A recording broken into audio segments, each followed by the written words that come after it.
Well, thanks for having me here tonight. And can I go ahead and advance this myself, or do I need to do something special? Oh, here we go. All right. Now we're cooking. Okay. So thanks for having me here tonight. Like I was just saying, or Mike was just saying, my name is Chelsea Hanrahan, and in my real life, I am a librarian at New College in Hanover, New Hampshire. But this is kind of my side gig, what we're here to talk about tonight, which is investigative genetic genealogy, which you will hear me refer to a lot as IGG, because I still struggle with the investigative part, and I can only nail it so many times. Then we'll talk a little bit about what the DNA Doe Project is, what we do as investigative genetic genealogists, and then we'll talk a little bit about some case studies, which is putting the genealogy into practice, and then we'll do questions on that.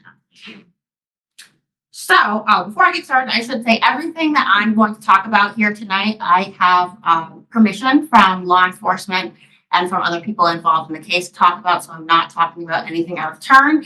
And any DNA examples or anything are just either examples I've made up, or they are my own DNA, so I'm not sharing any real sensitive information.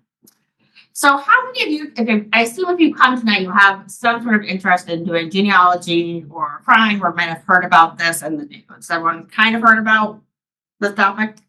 Okay, well, if you haven't, if you got dragged here by a friend, investigative genetic genealogy is the process of using a DNA profile. So we get our DNA profiles from that we compare to from using commercial DNA tests. So it's the process of using a law enforcement DNA profile to investigate and identify either what we know perpetrators in cold cases. So we have a homicide case or a violent crime that we have a DNA profile for, but we don't have a suspect. And or unidentified human remains, which you might hear me call UHR, or you might more commonly know them as John or Jane Does. And how we do that is using traditional genealogical research and also DNA matches from those commercial DNA tests. So it's just honestly putting together traditional genealogy with some DNA analysis. And depending on what type of case it is and what the parameters are for the case, that can be really easy or it can be really difficult. This technique is also being used for a couple of different other things. One of the other newer applications that they have used it for is exoneration. So people that have been put in jail, and now they can go back and use genetic genealogy on the DNA profiles and realize that they've wrongfully convicted somebody. So there's been a few of those happening now. But really the people that pioneered this technique, even before they started using it for law enforcement purposes, were adoptees. They were kind of the first people that figured out that they could sort of reverse engineer their family tree using those commercial DNA tests and kind of come up with a big plan to kind of figure out where they fit in the middle. So some of the people that I volunteer with, and actually more than some, I would say about 85 to 90% of the people I volunteer with or I've met in this field are either adoptees themselves, or they learned how to do this self-taught because they knew somebody that they really cared about in their life that was struggling with finding their own biological family. So that's kind of where some of the first practitioners started to do this. And it wasn't until 2018 or so when we start seeing the first big solves come out using this with law enforcement. So before we had this tool, so again, we don't start using this until 2018 for law enforcement purposes. Law enforcement's really limited to a few different things if they have a DNA profile. So they can put it into a big computer that they call CODIS, and that will kind of run it through all the DNA profiles that they have in there, and it will see if there's any matches. Or they were limited to one-to-one comparison. So they have a suspect, they have a DNA profile, they test them, see if they match, they either do or they do not. What is different about that is that if you're using investigative genetic genealogy, it's going to return every single person in that open source database that we use that is a match, no matter if it's your mother or your sister, or if it's your seventh cousin once removed. So CODIS, on the other hand, will only return either like a father or a child, but it won't pick up from different types of family relationships.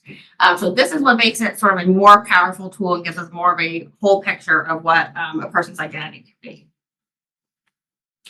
So this map actually is a little outdated now, and I keep saying I should change it, but This is a map of the United States, and it represents 2019, I believe.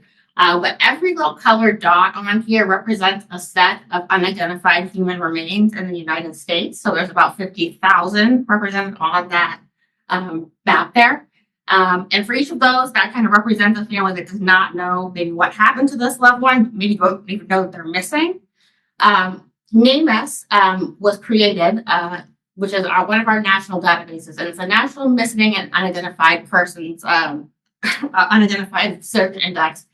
And so we created this in this country with the idea that every state in the country was going to put their missing people listings in there, their unidentified people listings in there, with the idea that over time we were going to be able to match people up with sets of remains by looking at dates and years and characteristics, and that we were going to kind of clear these cases. However, you may be aware that we have 50 different states in this country, and they all are like little different countries with little different laws and ways of doing things. And so only 19 states right now are required by law to put their listings in there. So if they aren't required by law, some states do it, some states do not participate. Sometimes you can see when someone may have retired, or they might have got an edict from somebody that says, hey, you really need to start doing this, because all of a sudden the database will start populating things. However, there's kind of a lag time on that. So if we take our own state, for an example, I logged in there a couple months ago, and someone had just logged in a set of remains that was found from 1977. So that was previously unknown to anyone else outside of law enforcement until now. So if someone's missing in the state, their family may not have been aware that there potentially was something that they needed to, go check on or see if they can match that up. So it's giving a lot of lag time for people and families. And because we don't necessarily have a complete picture of the database, a lot of people do not make it into the actual database. In fact, so I've been doing this for around 5 to 6 years now, and I have never been on a case where the person's actually been reported missing in this database. It's always somebody that has fallen through the cracks. So we'll enter the DDP for now. So the DDP, it stands for the DNA Doe Project, and it is a nonprofit volunteer organization, and it was founded in 2017 by Dr. Margaret Press and Dr. Colleen Fitzpatrick. Dr. Margaret Press is still our CEO. Colleen Fitzpatrick has her appealed off, and she's doing her own thing, focusing on offender cases, and she's actually responsible for the first homicide solve. As a little fun fact for you all. The first homicide solved using investigative genealogy in New Hampshire, which was the identification of the killer of Laura Kempton, who was murdered in 1982 in Portsmouth as part of these two murders that were called the beauty school murders. Two young girls that went to beauty school together and happened to be murdered almost a year apart. So they actually were identified her murderer as a man named Ronnie Lee James. And when they went back to look into the file to see if he was ever mentioned in there, he was not. So in fact, this tool was one of the only ways that they were actually going to get a solve in this case, because none of the investigative leads ever led to Ronnie Lee James being a person interested in that case. So going on, so our organization has the mission of identifying John and Jane Doe. So our organizer, Dr. Margaret Press, she actually was reading a book, one of those Sue Grafton novels. D is for donut. It's not terrible, a very good example. But one of those things. It's probably a great murder mystery someone's gonna write now. But there was a book that focused on a particular case of a Jane Doe, and Sue Grafton, the author, got really obsessed with this case. She actually tried to exhume the remains in the early 90s to try to ID this woman. She was not successful because the technology was not there yet. But in 2017, Dr. Margaret Press was reading this novel, and she has a science and biotech background, and she kind of thought to herself, I think maybe the science could be there now for this. And in fact, the cost might have come down to the point where we could maybe start looking at labs doing this. So she kind of reached around and looked at some of her contacts and found a lab that was going to be willing to try to do something like this. And we'll talk about what that case was later in the program. But it was successful, spoiler alert. And so right now, for the past couple of years, it's grown to a nonprofit organization that has about 120 active volunteers. So not everyone's doing genetic genealogy, but a lot of us are, about 70 of us, and a lot of us are wearing different hats, to nonprofits. So we're all doing different types of things. We passed the 150 solved cases mark a couple of months ago. At any given time, we can have about 69 active cases in research, so genealogical research, doing what we call front-end research, so trying to, set the stage or do some research before we start going forward in a case, like what's the area like, what are the big events that might have happened here. And we usually have around 30 of those cases in various stages of lab.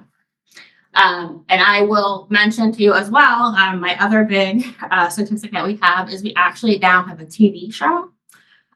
So these are stills that make it look like I'm a big star, but I absolutely am not at all. In fact, the only time I'm not on camera or on camera is when I don't know that the camera's looking at me because I can't make the right facial expressions. However, if I'm going to gloss over all this. So if you're really interested in the science part, like the lab science part, the law enforcement part, like what it looks like from the law enforcement end, some of the family stories. This show is really good because it goes through all of that, the cases that they selected, the families participated in, they filmed them, kind of filming out. So it's a really good overview of the process. They got up to number 8 on Hulu, so, a little humble brag there. But that's something to check out, and it's a good, it's also a good ambassador for our type of program that we're doing. So, how things work. So we, agencies are going to reach out to our organization to ask for help, or we will do outreach to them to get a case. We will raise funds or have things covered by grants. And the reason that we do that is the two things that get in the way of law enforcement solving any type of cold case is both time and money. So you can imagine if you're a small little sort of rural sheriff's office or police office, and you have, maybe a John or Jane Doe in your department, and you have maybe $10,000 of a budget to do all of your testing for the year, and one Doe case costs $5,000, and that's if things go really well. You can imagine that could eat up the budget for the whole year and on the rest of the cases that you have to solve that are current or in the present. So that can often be a dilemma that, some of these people have been working on these cases for 20, 30, 40 years trying to identify people, but they also have a responsibility to the people in their jurisdiction to solve the current cases as well. So they can often run into a little bit of dilemma about what they're going to do with that money for the year. So if we can alleviate that and pay for it from the lab testing, we don't charge for genealogy, we can get a lot more of these cases solved. So again, depending on the type of the case, there might actually already be a DNA profile if you're really lucky. So some forward-thinking crime analysts will have taken a blood sample or saved some sort of a sample and preserved it well. It didn't get lost. There wasn't a fire. There wasn't a flood. And it's ready to go, and you can make an easy kit. Sometimes evidence might need to be retested. If this is a offender case, they might have to bring clothing or other types of material back to the lab to see if they can get a profile. And sometimes remains may need to be exhumed or tracked down to get them to the lab to get a profile. Again, there's no, because we're 50 different states with 50 different sets of laws, there's no national law that governs what anyone has to do with unidentified sets of remains. So some people buried them, some people cremated them, unfortunately, like California did. Some people have them stored on a shelf in their sheriff's office. It really just happens to be, sometimes they're lost and you don't have them at all, and you might have a sample. So it really depends on what that looks like and how long it's going to take to sort of track them down and get a usable profile. And depending on what the condition of they are, or the remains are, it might have to go back into the lab a few more times to get a usable profile. Things often are in like wet conditions or damp. It's been sitting outside in the rain for 10 years. Bacteria could have gotten into the DNA, and they might have to do a couple different times to try to get a more clean, usable profile.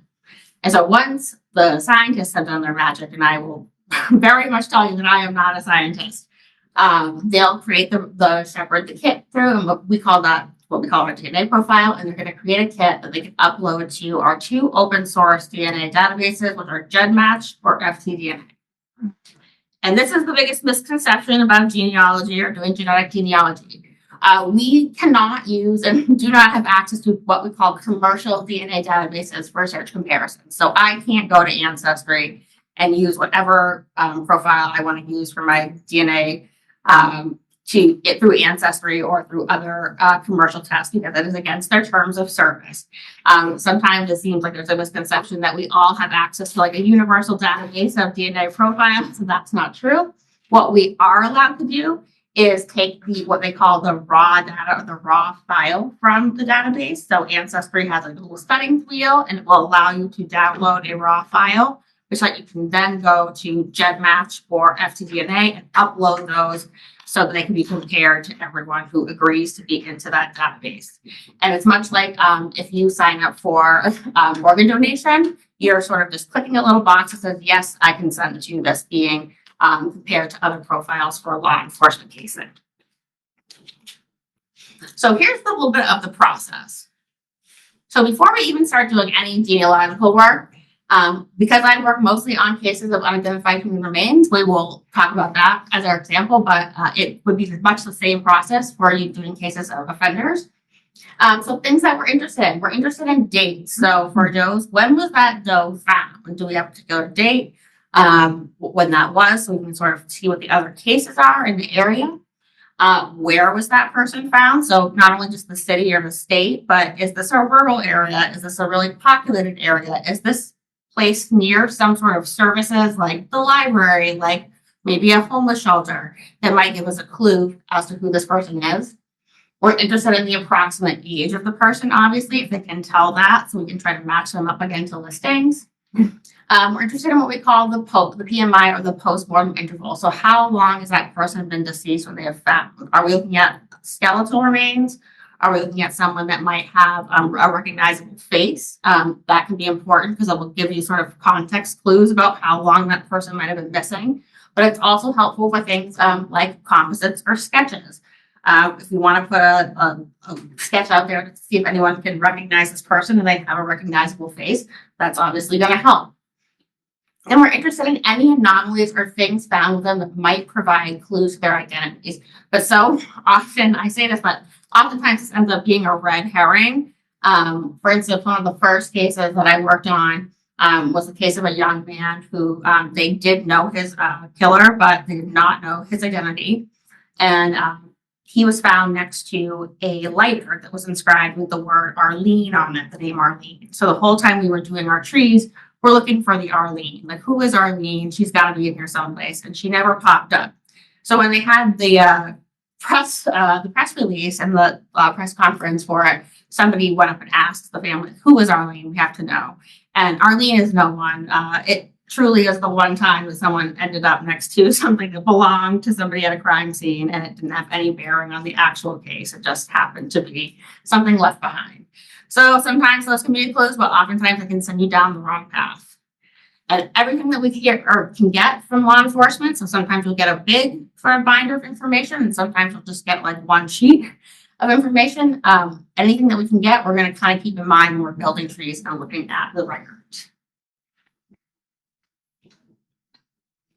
So other things we're interested in for DNA analysis, we're interested in these little colored lines over here. That's called a chromosome browser. What that does is it paints your different matches from your ancestry DNA onto a browser, so you can see where each match falls on each chromosomes. And this can be helpful for splitting parent sides, because what we need to do genetic genealogy and to figure out who someone is we need to have two separate parental sides, so a mother side and a father side, to connect. So this can be a really helpful tool, splitting those into different sides. We're even seeing where there's certain clusters of people that might be related. We're interested in the ethnic background, which the fancy word is called admixture. So this little pie chart up here is kind of like an example of what we get of different ethnicities. So this is not mine, but if I had my pie chart up there, it would pretty much look like a big blue wheel with a little tiny yellow slice of Eastern European Ashkenazi Jewish out of it. And if I was looking at that, something where most of it is one color. So for my wheel, it's pretty much just, the regular British, Irish, Celtic sort of line from New England. If I was looking at that and I had a 75% wheel that was that type of ethnic makeup, and then another one that was about 25% of Eastern European, I might say to myself, it looks like we're probably looking for somebody that has about 3 grandparents or great-grandparents that came from Ireland, Scotland, Wales, England, someplace like that, and maybe 1 grandparent that emigrated from someplace like Russia, Lithuania, Poland, anywhere like that, where you can kind of see relationships, maybe where a couple came and immigrated and married each other, and then that might have combined to create the person whose DNA is represented in that kit. And then the other thing that we are interested in, and this is for purposes of seeing how intermarried a population is, or how intermarried someone's DNA is a tool called Are Your Parents Related on GenMatch. So they need to kind of work on the title a little bit. A.Y.P.R. probably wasn't the best choice, but I think they stuck with it. But are your parents related? What that really does refer to is, are there different relationships that your parents had? Like, are they maybe second cousins on one side and like fifth cousins on another? Because over time, they just had so much intermarriage in families. So we see this in certain populations where they might have been really isolated from other places, or maybe isolated for a cultural reason, like religion, etc. So Ashkenazi Jewish cases, even though I only have a very small piece of a wheel that's any of that heritage, I am almost always a match to an Ashkenazi Jewish case because they intermarried so much over time that even though I don't have a very much of that heritage, I'm always a tiny little bit of a match to a case because our DNA over time has just made us look more related than we actually are, because that's the extent of the intermarriage over time. So once we upload our kit and we're ready to do some building, this is what we get. This is our list of matches. So you can see it's pretty bare bone. So this is all redacted, so we're not talking in a class, but what you'll get is a name for somebody. So if they're nice, they will put their real name there. If they're mean to you, they will put something like his mom or Bear One, which is not very helpful at all. You'll also get their email, which is something that you can use to try to identify this person. Lots of different, what we call open source intelligence, or what I call like internet stalking, of putting people into Google and see if we can figure out who they are, because that's what we have to do to identify them, to start building their trees. And we kind of have to do this under the cover of darkness, because you can imagine that some of these cases, not all of them are violent crime related, but most of them are. And you can imagine that we do not want to tip off people's family members or relatives or someone that might have committed the crime. So we really try to make sure that we don't kind of like reach out to people and say, hey, do you have this person who's missing? Or can you tell us anything about that? Because that not only gives them a tip off, but it can also, create lots of other giant storms of controversy out there. So unless we have permission from law enforcement, we will try to work confidentially.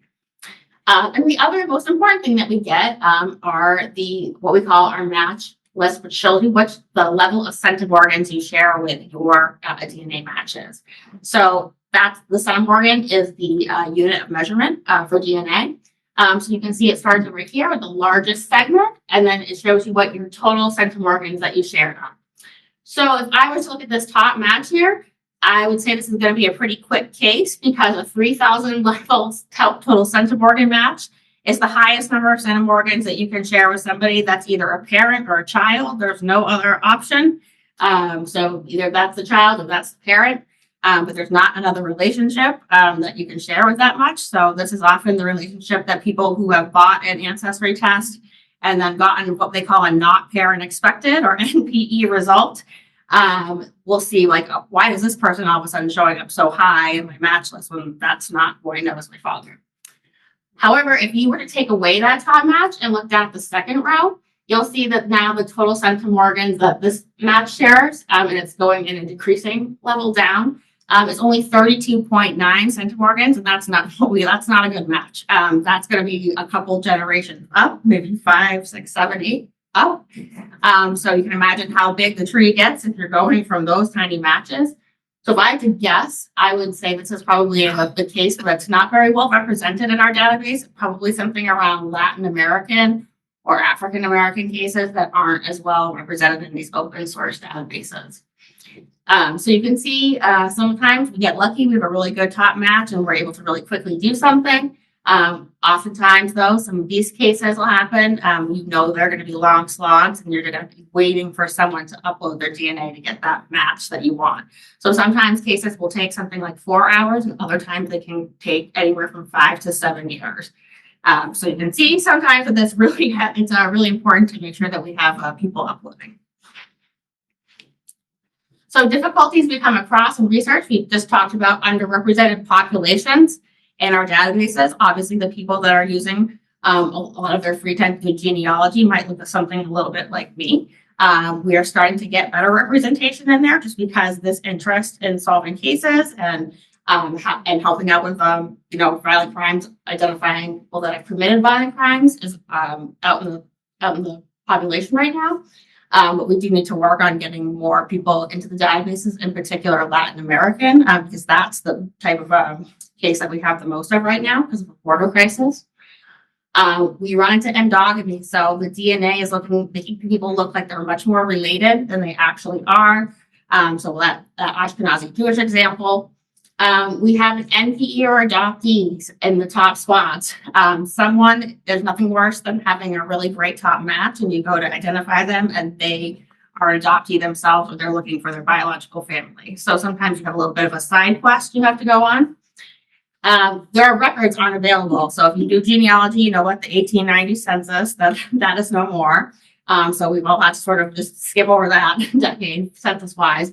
But there are other certain, records, disasters that have happened in other countries. So the Irish court record fire that destroyed a lot of Irish records.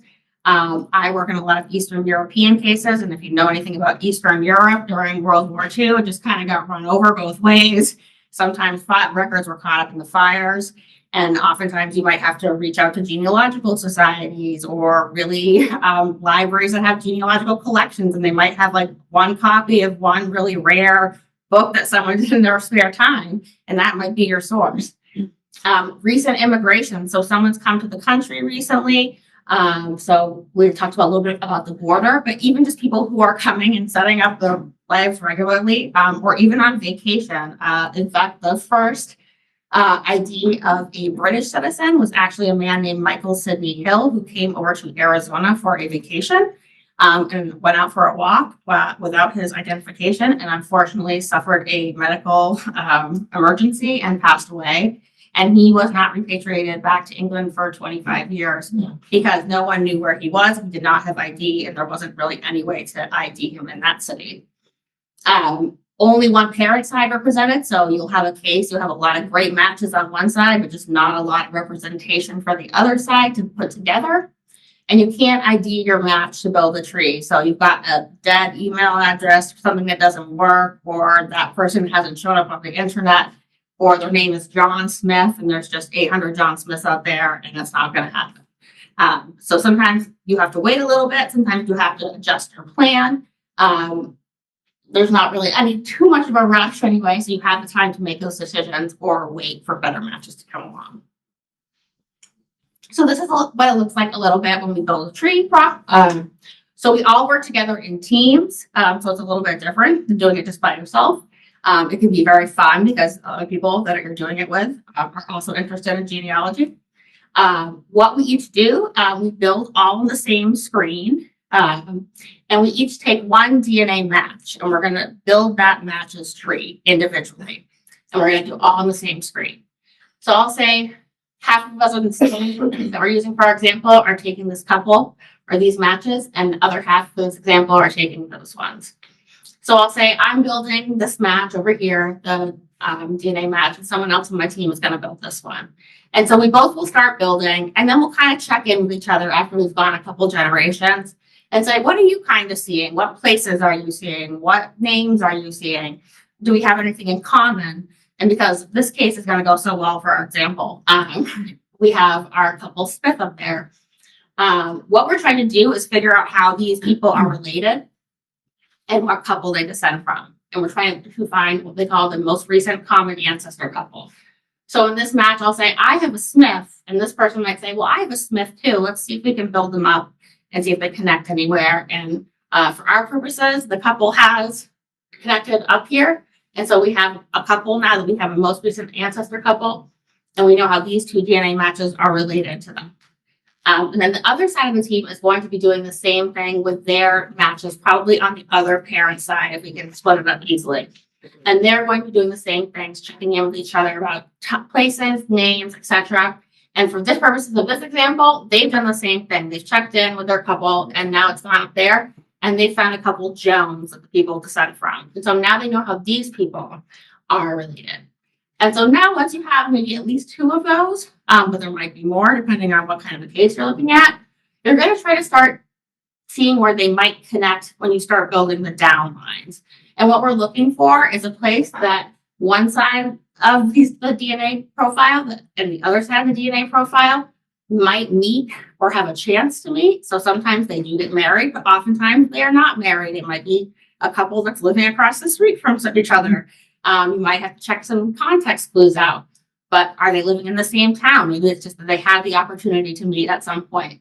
But is there a place where a couple or a person from this side and a person from that side had the opportunity to meet and create somebody that has the DNA profile of our person that we're looking for? So in this particular case, they had the opportunity to meet. They produced a parent, and then our parent produced what we call our potential candidate. And so we'll see what this looks like on the next slide. But what we're going to do when we have a potential candidate is look for what we call proof of life. So we're going to kind of go around and see if we can find out if there's any sort of action after we found our Doe or this person disappeared. Is there any sort of bank transactions, voter registrations, etc.? So this is an example of a real life case I was on. So you can see we have our DNA matches over here. You can see we built up a little bit. One person built up and there were several matches connected. And then this one happened to build right up to about 2 to 3 generations up and got to that couple as our most recent common ancestor. And then the same thing over here, we had a really big top match at 432 centimorgans, which is pretty good. You're going to get to where you need to be probably in a generation or two. And so they built up 2 generations and started to see some of the same names. And our couple here that met and married produced our Doe. So Susan Lynn was the name of a woman who previously was known as Ina Jane Doe. And there's actually a really great book about this case. Also has a New Hampshire connection. It's called Lay Them to Rest by a podcaster named Laura Norton. And the anthropologist that worked on it is our state anthropologist, Dr. Amy Michael up at UNH, who's doing a lot of cool things. I worked in genealogy on this. But this has a New Hampshire connection, and this was a very quick solve. But that's kind of what the tree building process looks like with real people and how we kind of connect it, try to figure out what we're doing. Okay. So once we have our candidate or who we think the person is, we're going to turn this over to law enforcement. We try to give them a packet of information so they don't have to go scramble and look for all this stuff. Like we have contact numbers for next of kin, etc. That's the end of our involvement in it until there might be a press conference or something else. The law enforcement agency is going to use this as a tip, and they're going to go investigate that tip. They're going to go to the family and sort of ask some discrete questions, and then they're going to collect DNA from them using the same sort of commercial DNA kits that we use for this work. And the reason they're going to do that is that you can imagine that some of these families have already gone through this maybe 2, 3, 4 times if they have a missing person in their family and they're obviously waiting for closure. We don't want to put them through the ringer as much as possible. So we'll make sure that we can get a quick confirmation if it's true while they're doing a more official confirmation. And usually, I haven't actually heard of a case where someone's got it wrong, but usually they are able to confirm that and then they'll have either a media release about the case or they'll either do an investigation if it's a violent crime and then do a release. It's all really up to what the family and what law enforcement decides. Sometimes the family decides they don't want anything shared at all, and you'll just get kind of a press release that says the case has been closed. Thank you for helping out with getting this person home. So now we'll go to the fun part. just sort of the case studies. So this first case is the Buckskin Girl case, which is what they call the proof of concept for the DNA Doe Project, so the first case they worked on. So our victim in this case is a one named Buckskin Girl. She was found alongside the road in April of 1981 in Troy, Ohio. And she gets her nickname from the fact that she was wearing a really distinctive buckskin poncho that was very of the time. It was very fringed. She had her bell bottoms on. She had her pigtails. She was pretty young. She just looked very of the time. Had that kind of distinctive outfit on. And so that kind of captured the imagination of people online. If you don't participate in any type of these communities, there are very active communities online that are very invested in does and their identities. So if you're familiar with the Bear Brook case at all, in particular that middle child, the last one that was to be identified. So the DNA Doe Project identified that last one, the middle child, as Rasmussen, but there were a lot of people invested in that case, like so much so that when we took it over, it was like fairly secret because so many people were constantly emailing about, I have a tip, or I know something about that, or I think I've figured it out. And it's not to say that anyone doesn't want to hear that, but you can just get inundated if you just kind of get tracked down. So we don't want anything to sort of cloud what you're doing or cloud, like give you a red herring that you follow. So you just want to make sure you're kind of following the DNA at that point. But what the point is, I'm going to off on a little bit of a tangent here. The point is that some of these really touch people emotionally and they get a little bit of a following. And Buckskin Girl was one of those cases. Unfortunately, she had been the victim of a violent crime. She had some blunt force trauma. And also she'd been manually strangled. However, she had only been dead about 24 to 48 hours prior to her discovery. So she had a recognizable face they could do a composite. So when Margaret was sort of coming up with her idea of trying this out to sort of do a lab process to identify her, she got really lucky because this particular case, they had taken a blood sample in 1981 and it also had been perfectly preserved. So they did not have to go around and hunt for remains or anything like that, exhume them. They were able to take the blood sample, create a DNA profile from that, and upload it to GenMatch. And then recently I asked, how did you know all these people to, work on this case? And she said she just put a call out online. So, have that, take from that what you will. If you ever see opportunities online, sometimes they're not fake. But anyway, she put a call out for volunteer genealogists to try to do some research. And there was just a handful of people sort of communicating on the computer in different states. They got the DNA profile and the matches. And after they started research, they had a potential candidate in about 4 hours based on what they thought had happened with the DNA matches. And they were pretty sure they had it right because during their research, they came across an ancestry tree with their candidate's death field filled in with missing person presumed dead. So when all was said and done, our Buckskin Girl ended up being Marcia King, born Sossaman, who was born in 1959, and she was originally from Arkansas. So if you think about where she was found in Ohio versus Arkansas in 1981, not a lot of communication with law enforcement at that time, not a lot of ways to communicate quickly. I think a lot was done by fax at that point. So it's really up to if someone picked up the fax that day and managed to put it together, or if it even made it to Ohio.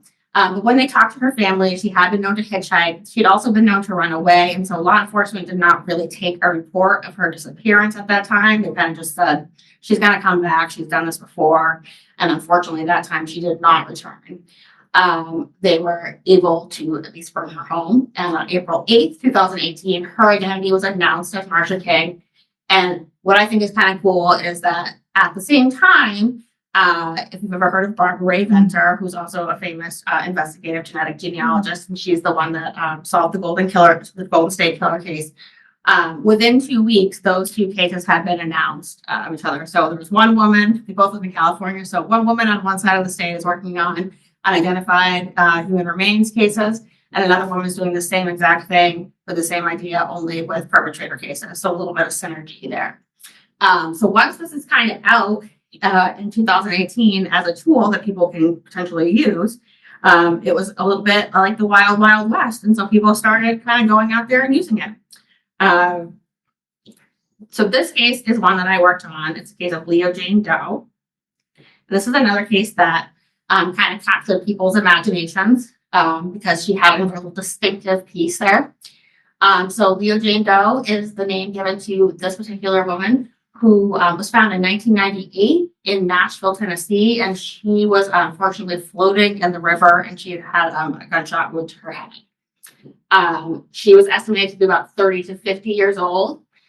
She was a little bit different from some of our Doe cases. Oftentimes, the Does that we have are experiencing things like their homelessness, mental illness, perhaps drug addiction. They might just be having circumstances around where they're not contacting their families, or they're not in constant contact with their families all the time. They might not have like the best things like dental care. Sometimes there's just signs that they've kind of been living out on the street, perhaps. In this particular case, it was the exact opposite. She was very well groomed. You can see in her composite, she has some highlights in her hair. She got her eyebrows done. She also has this very distinctive gold pendant, gold Leo zodiac pendant on, which was a little bit, flashy. In fact, many people did report seeing her around that area during the time because of that gold Leo zodiac pendant. They had reported seeing her in a music store in Nashville with an unidentified male. And so they had remembered her just because of that pendant.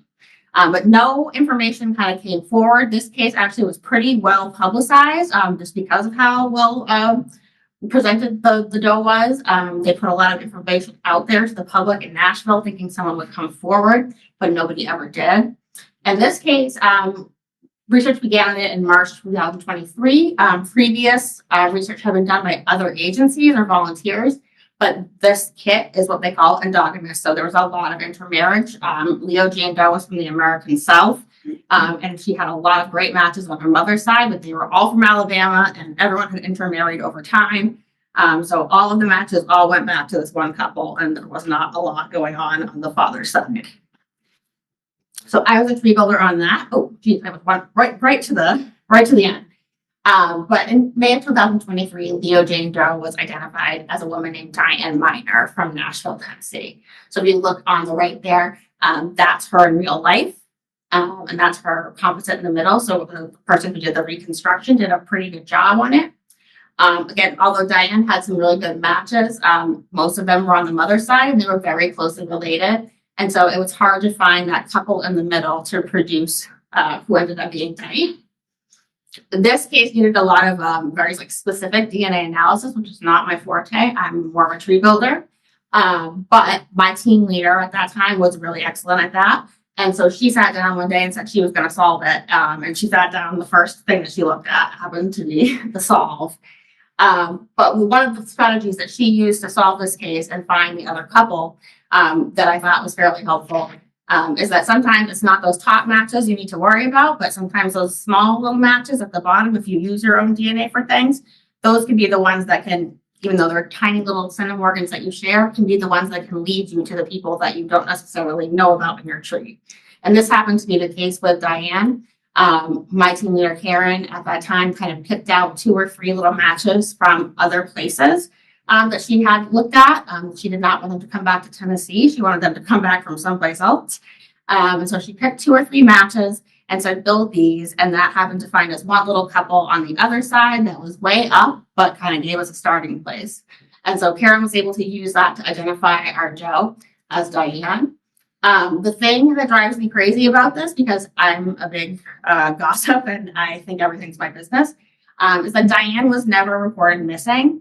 However, Diane had an ex-husband in that town. She had 2 daughters living in that town. She had a job at that time. She owned a house at that time. Various bills and stuff you would think were due, publicized in the media, and yet no one ever came forward.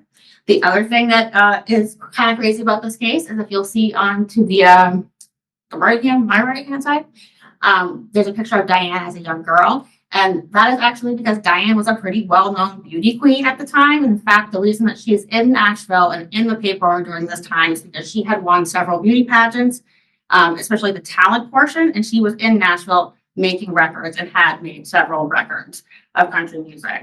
So one of the things that we actually purchased to kind of keep in mind We could purchase things for our DNA Doe Project museum. This is one of Diane's albums that she did. These are actually her two daughters right there. So this kind of just like gives us a little bit of a perspective that, you know, these are real people. Kind of hard to like think of them, kind of easy to think of them not necessarily as real and alive, vibrant people, but, you know, Diane had a whole life here, two daughters. I really wish I knew what happened, but that unfortunately is not for me to know. But I think still that her case is being investigated. And then we have one more, where to go?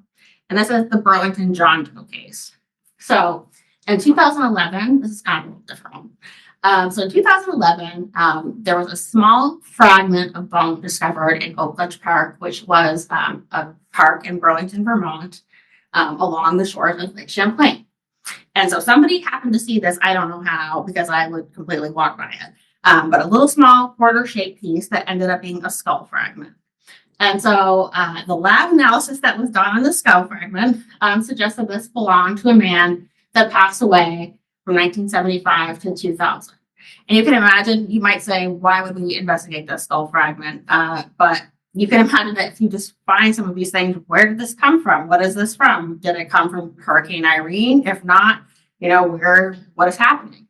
And there have been cases recently of, you know, remains being trafficked around and, you know, unauthorized things happening. So the police do have a responsibility to look into that. This piece belonged to someone they decided that passed away from 1975 to 2011, and the ancestry was 100% Ashkenazi Jewish. So again, that's kind of one of the ones that makes us grow up a little bit because we know it's going to be very innocuous. The piece had some what they call char marks around the edges, which gave everyone the question, is this a piece of cremains? And we were assured by consultants and anthropologists that this was not a cremain because it was far too big and there should not be pieces that large, which fair enough, seems like it makes sense. So we went ahead and started working on it. Some of what we do at what we call front-end research has to do with looking for candidates that might have been reported missing that might fit this profile. And there had been a plane crash in 1971 in Burlington International, just a small one. But a plane had taken off from Burlington International Airport to Providence, but appeared to have crashed in Lake Champlain. The pieces of the plane had come up, but no remains have ever been recovered. So these are the 5 men that perished in that plane crash. We thought perhaps Frank Wilder might be a candidate because he did have some Ashkenazi Jewish heritage, but it was not at 100%. He did not seem like he would be our candidate. So that was a lead that we followed up on, but we didn't really have that thing to rule anything out because no one happened to have 2 Jewish parents. So our highest match on this case was traced back to a family line from, I'm not going to try to say it, but it was a town in Ukraine. I think it's Horodice. It was at one point called White Russia. Now it is modern day Ukraine. And many of these matches descended from a man called Velvel Pochapovsky. And the best resource that we could find was a book that someone had written, an entire genealogical history of the descendants of Velvel Pochapovsky, and a very nice librarian photographed that book for us and sent it to us via fax so we could have the information. Because of that book, so people do actually sometimes use those things. Because of that book, we identified a family of interest and a potential candidate. However, the person that we wanted to identify was already deceased, and he had an obituary from the New York paper. So we had to sort of think about what that might be. So this is the part of the trust but verify part of the presentation. They still gave us, law enforcement still gave us permission to reach out to the relative of that candidate to at least perhaps get a DNA sample to rule him out or in, because potentially he could have a sibling or an uncle that he did not know about. And after contacted the person of interest, he provided his DNA test, and the results came back as him being a nephew of Burlington John Doe, making it likely that our Burlington John Doe was who we suspected it to be. But how did he get there? Because he was already deceased, and we were told that this could not be a cremain. And we weren't sure where his remains had ended up. So our Burlington John Doe was a man named Arthur Weiss, and he passed away in 2010 in New York City, but he was not really in touch with his family. His nephew was the executor of his estate. His nephew did remember, after thinking about it, that he had received the ashes of his uncle, after all, and his uncle had requested that his remains be sent to a woman he had a prior relationship with, and that woman had ended up living in Burlington, Vermont. She had passed away, but her son had indicated that they indeed did scatter the ashes in Lake Champlain, which would go back to the fact that this indeed was a piece of cremains the entire time. However, now we are able to provide the answers to the people of Burlington, Vermont, so they don't have to worry that there's somebody out there doing nefarious things, and that Arthur has a nice little story he can laugh about from the great beyond.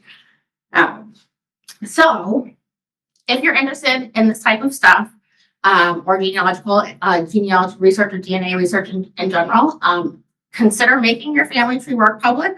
We do use public family trees. They help a lot in giving us context for things, or notes are always helpful. If there is somebody missing in your family, it's always good to note that. And if you've done a DNA test and you feel comfortable uploading that or sharing it, consider uploading it to one of the open source databases, especially if you are from potentially a population that is underrepresented in there, because it really does help things out. And anyway, I'm sharing. The other thing you can do is just share and talk about cool cases or missing people if you run across them. Not everybody is on the internet. And sometimes the people that we need to get information from are in the general public and not dialed into these things. So if it's something that you run across, sharing it with your friends is also very helpful. But that is all for my presentation today.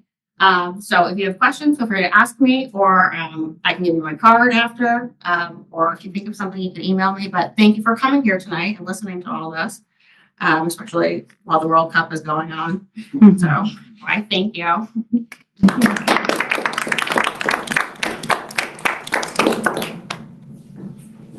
Yeah. I have two questions. One, in cases in which there are like family trees in which family members change their last name due to assimilation, especially like immigration, does that complicate any case? Oh yeah.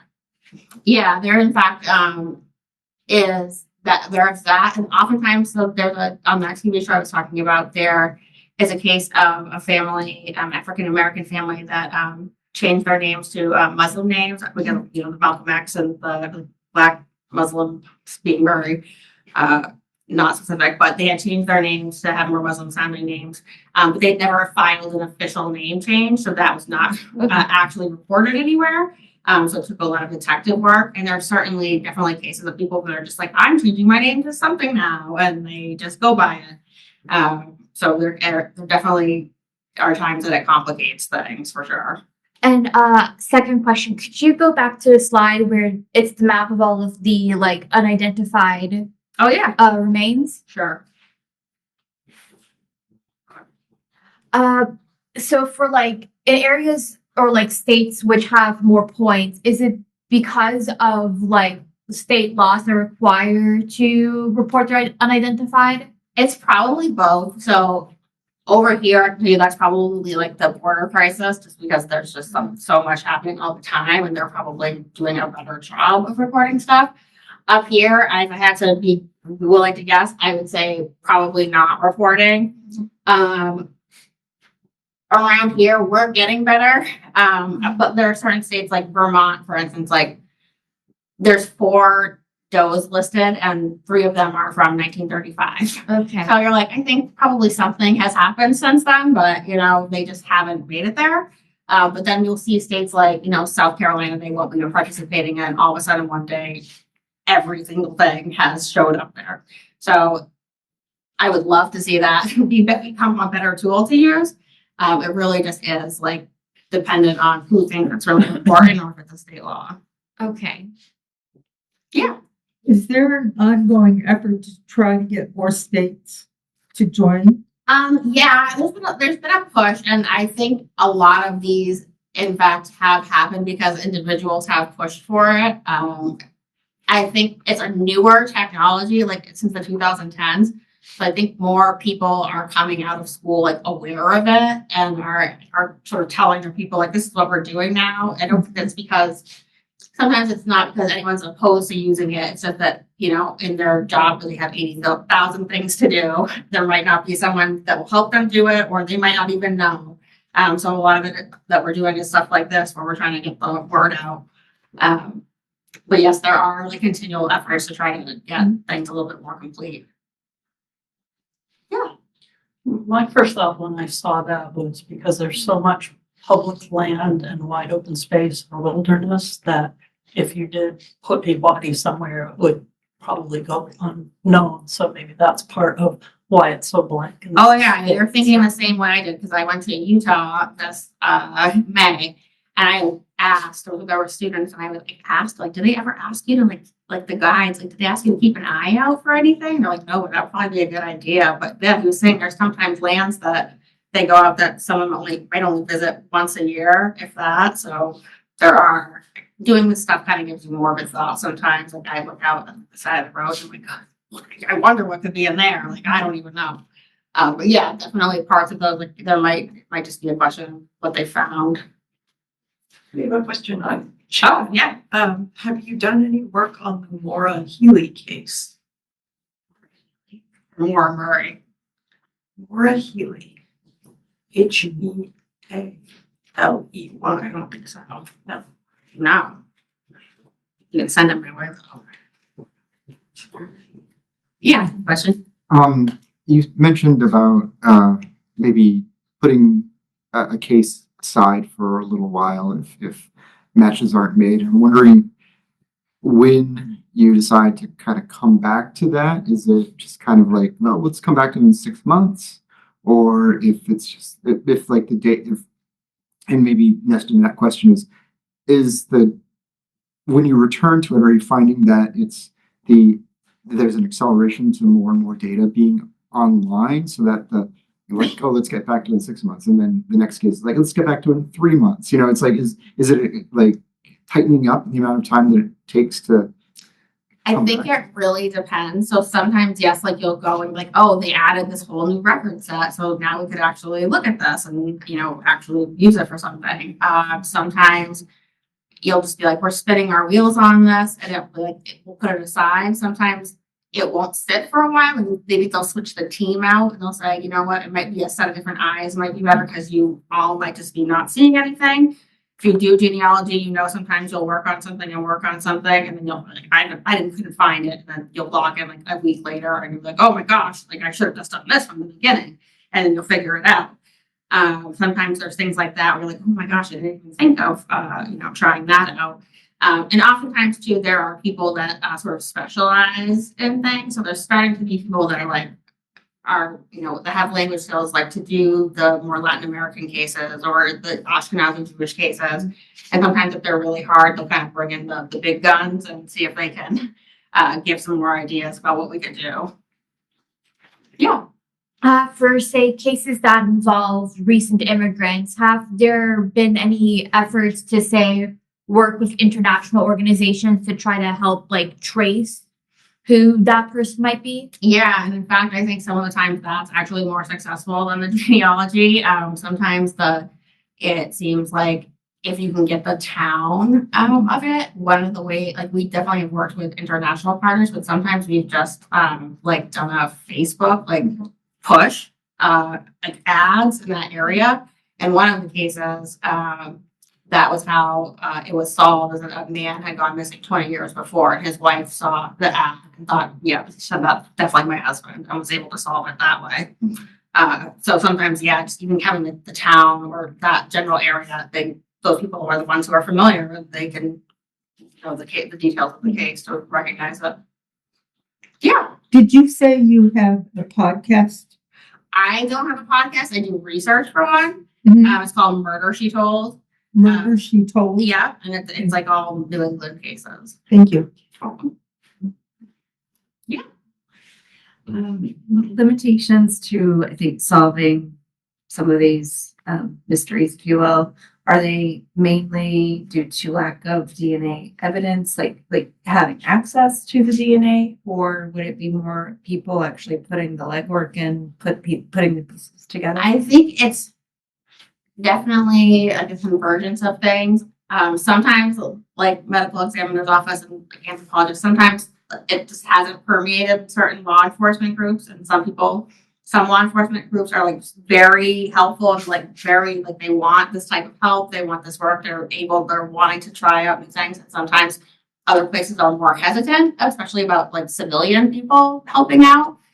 So that can be, there's been kind of an effort from like the genealogist side to like be like a more of a profession or present more of a like professional front, so they just don't think it's like a bunch of random people being like, I know how to do stuff too.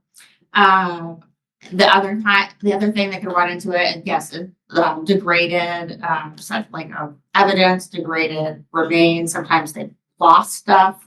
Sometimes like everything, evidence can get destroyed. There seems to be a lot of floods and fires in the 70s and 80s that took out a lot of stuff. And sometimes cases have just like fallen through the cracks. There's been sometimes a few cases that kind of came in this time, like right during the advent of digitization, that like didn't make it into things. Like I think there must have been like a perfect storm of like people retiring around the 90s and like early 2000s that were working maybe in law enforcement, and they didn't like, it's like when anyone leaves a job, you lose some institutional knowledge. So sometimes those cases that, only existed in someone's brain because there wasn't a lot of, physical case files, kind of got lost along the way. And then, they'll solve a case and go, oh, they'll be like, oh yeah, we did know about that. That was something from like 1960 that only like Bob knew about. Okay, well, maybe you can write it down next time. But it's the same sort of, issues that we all run into in our job. It's just that unfortunately these have like real human consequences sometimes. So like when I misplace a book, it's not necessarily the end of the world, but when you misplace someone's relative, it's not great. So hopefully that answer. So Yeah, it's a very interesting and I think important work, and just scientifically interesting, right, as well. And I'm wondering for somebody who's younger and interested in science, like what would be an emerging sort of career path that you think will age well with time, considering all of the technology, that it won't be like AI trying to figure out what goes out. AI. I always think there's gonna need to be people, because I've seen too many things where just like the AI is making up stuff. Anytime I try to use it, it's like makes up a story. Like it will lie to me. I'm like, that's not what that says. It's like, you're right, I did lie. I think anytime like you think about these like newer fields, like anything that's around like, especially it's not like sciencey, but like coordinating some of this stuff. Like there's not a lot of people that are like good at like being the middleman of like a law enforcement person and like all these different labs and genealogists and stuff. I think there'll probably be more people that are like doing like this type of processing from the science end, like trying to process DNA kits, or the science of the DNA is going to get more advanced, and they'll be able to do more like specific things from even smaller amounts. So some of the things that might have been impossible to get DNA from might become possible, and they might need people to do that. I think it will depend a lot on like what the priorities of like our world is, because that always drives kind of what gets funded. So that's my future casting. Anything else? Yeah. Do you know any specifics of the process for New Hampshire cranium Doe, considering his skull was unidentified for decades, and then transnational volunteers took less than 24 hours to identify? I worked on that case. I can So what is involved with I can tell you about it off. I can tell you about it off here. Yeah. Anything else? All right. Well, thank you for coming. Thank you very much.